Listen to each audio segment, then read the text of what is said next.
unlike all of the marches, going back to the first March of the Living in 1988, we are not standing together on the grounds of Auschwitz-Birkenau. The COVID-19 pandemic has prevented us from doing that, and I am recording to you from my living room here in Jerusalem. While the coronavirus may have prevented us this year from marching from Auschwitz to Birkenau, nothing can prevent us from passing on the memory of the Shoah to the next generation. We've never had a Remembrance Day quite like this, but today on Yom HaShoah, we gather for our first ever virtual March of the Living. As the poet Mordechai Gebirtag wrote in his 1936 poem, Es brennt, in the city of Krakow, Poland, no one has ever made a greater mistake than he who did nothing because he could only do a little. If you stand by and do nothing, if you don't teach the past, if you don't understand how the step-by-step process took place, that murder became a patriotic act. The counterpoint to the propaganda is logic. My friends, education without a moral compass is evil. The teacher must be the moral compass. We have the spirit of the International March of the Living, and the generations of survivors and the tens of thousands of student marchers. We have the generous spirit of Paul Miller. They all whisper the same bright message to us in even our darkest days. Every day we live, every life we touch, everyone we love is a world. Every day we live, every life we touch, everyone we love matters. Lay down your arms, let time heal every wound, and love will someday set us free. Love will someday set us free. When we teach about historical events like the Holocaust, we must teach what happened, how it happened, and why it happened, and how to prevent it from happening again. I'm a survivor of the 1994 genocide against the Tutsis. 26 years ago, over 1 million Tutsis were murdered in only 100 days. I was 10 years old the night the genocide began. How did Rwanda descend into this hell? A sustained campaign of hate, propaganda, that dehumanized and humiliated Tutsis over many years. They refined their propaganda machine to weaponize millions of Rwandans in a genocidal killing machine.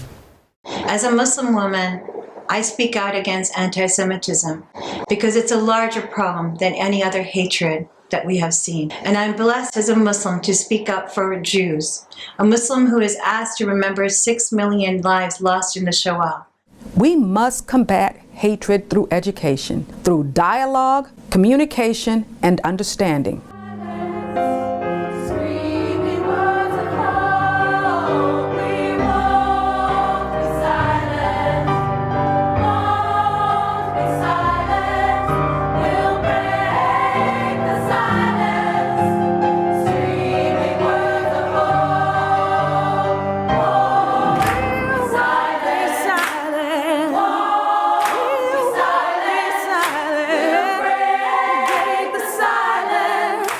We're screaming words.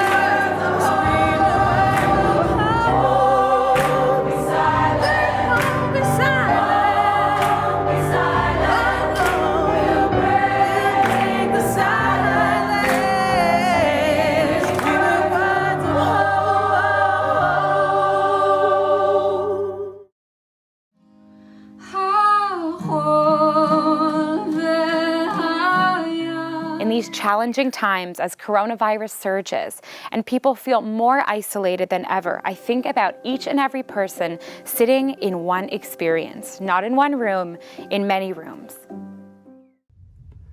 As we're spending time today reflecting on the past, we're also looking to the future.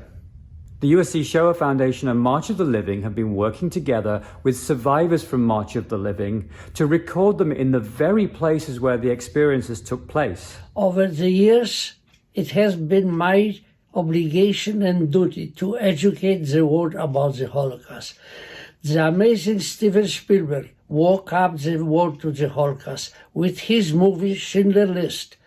As the creator and supporter of the Shoah Foundation, he has given the survivor an opportunity to tell their story and assure them that their story will never be forgotten and will be remembered for generations to follow.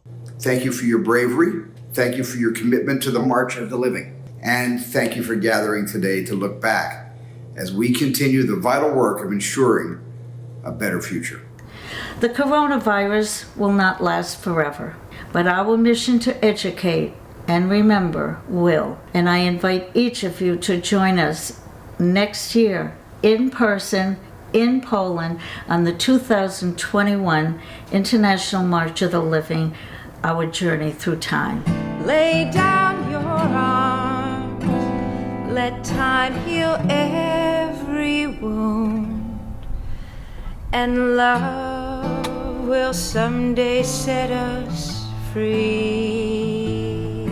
Love will someday set us free.